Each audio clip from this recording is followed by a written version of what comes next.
Hello and welcome to Managing Metrics, a series of videos highlighting contact center metrics that matter to managers. I'm Bruce Belfiore, and this video is on queue time, the twin sibling metric to average speed of answer. Many of the same points made in this video can also be heard on our average speed of answer video. In this video, we will define the metric, discuss its importance to managing your center, provide typical ranges for the metric, and explain the impact of the metric on your operations and performance. This video is brought to you by BenchmarkPortal, the source for contact center training, certification, benchmarking, and consulting. If you like this video, please subscribe and hit the like button so that you can keep receiving free content like this video.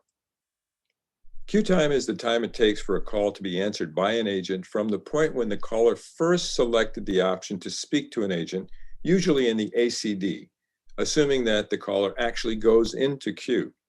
Note that callers who go directly to a free waiting agent will experience zero queue time and will not be included in the queue time metric. This is the defining difference between average speed of answer and average queue time. However, note that some systems require all calls to go into technical queue, even if only briefly. Like average speed of answer, average queue time is important as a customer-facing quality metric. Quick response time is something all customers like and contributes to a positive customer experience and positive satisfaction. Waiting a long time to reach an agent will cause dissatisfaction and may result in the customer going elsewhere, speaking badly of their customer experience to others, or lodging a complaint. Average queue time across all industries tends to be in a broad 30 to 60 second range, tracking pretty closely but always above average speed of answer. As with average speed of answer, things get interesting from a managerial standpoint because different industries tend to have different queue times. You need to benchmark against your industry sector to know whether you are competitive on this metric or not. People have different expectations of different industries. Different expectations when they call a 911 emergency line compared to when they call a cable or telecom company.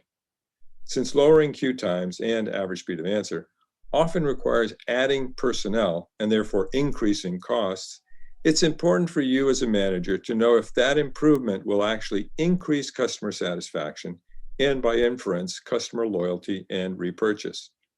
Benchmarking provides you with the information you need to set a realistic competitive queue time for your center in your industry.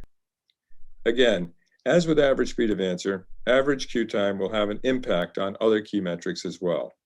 Long queue times are associated with high abandon rates, since the longer someone has to wait to be helped, the more likely they are to get frustrated and hang up, and perhaps go to your competitor. Long queue times can also be linked to longer talk times. If people spend the first part of their call venting their displeasure with the long time they spent in queue.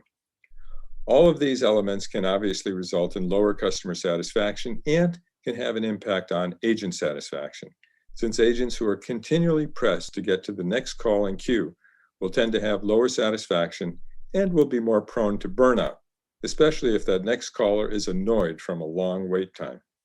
So, take queue times into account when you're doing all aspects of workforce management, from projecting new hires to scheduling, so you keep customer wait time under control for all time intervals at all times of the week, the month, the season, etc. There are many queue time strategies that we discuss with clients. A few of these include making the wait as pleasant as possible. The music, messaging, etc. will depend on your demographic. Do your best to find something soothing. Use the time to prepare the caller for an efficient interaction. Ask them to have their identification information and precise question at the ready for when the agent picks up.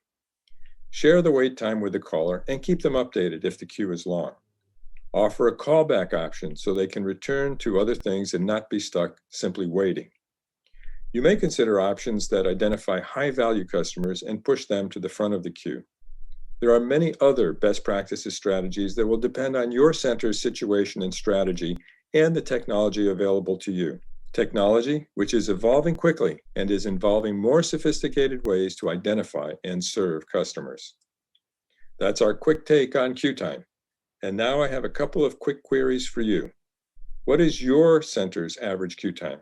How closely does that hew to your average speed of answer metric? How do you think you compare with your industry on these metrics? Please share your replies in the section below. And also, please share any ideas or best practices you have on optimizing queue time. We love to hear from you. Don't forget to like and subscribe to our channel, and feel free to link to our other resources. I'm Bruce Belfiore. Thanks for joining me in this episode of Managing Metrics.